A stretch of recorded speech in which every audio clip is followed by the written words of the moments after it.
तो नमस्कार साथियों, जय जवाहर, जय छत्तीसगढ़। आज मैं हूँ अपना केलाबाड़ी में और आज की ब्लॉग में बस यही चर्चा करने वाले हैं कि वैसे तो सुबह से खेत आ गए हैं लगभग 6 बजे का और अभी लगभग 8 बजने वाला है और खाना नहीं खाए अभी। तो अभी खाना खाने के लिए खाना लाएगा तो खाना खाएँगे, नहीं तो घर जाके फिर खाएँगे। क्योंकि अपने जो बाड़ी है, खेत है, यहाँ से अपने जो घर है, वो गाँव है, वो 3 किलोमीटर के आस-पास की दूर है।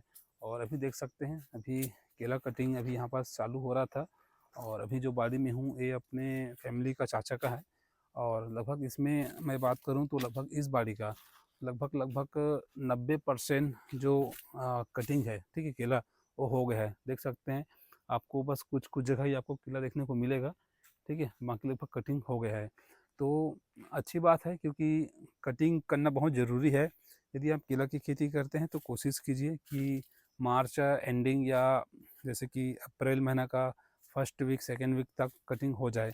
क्योंकि उसके बाद गर्मी के मौसम में आपको पता है कि हवा पानी ज़्यादा आता है, आंधी ज़्यादा आता है, तो जो एक केला है देख सकते हैं कितना बड़ा खाम है, ठीक है? जो केला है ज़्यादा लोड है तो देख सकते हैं इसे, यानी कि सीधा नहीं है, पेड़ ऐसे-ऐसे झुक गया है, तिरछा, ठीक है? ऐसा झुक गया है। तो अभी थोड़ा आंधी वगैरह आएगा ना तो गिर जाएगा क्योंकि ऑलरेडी केला उसमें लोड ऑलरेडी है और कुछ जगह रस्सी डाल के भी, यानी कि इस तरह से देख सकते हैं, रस्सी डाल के भी इस तरह से, यानी कि एक दूसरे को खींच के रखते हैं, ठीक है? ताकि आंधी पानी से बचा रहे। तो ऐसा है, तो काफ़ी रिस्की है केला की खेती। ऐसा नहीं कि बस लगाओ, रेट मिल गया अच्छा खासा तो दबा के कमाओ, ऐसा भी ज़रूरी नहीं है। तो इस तरह से है और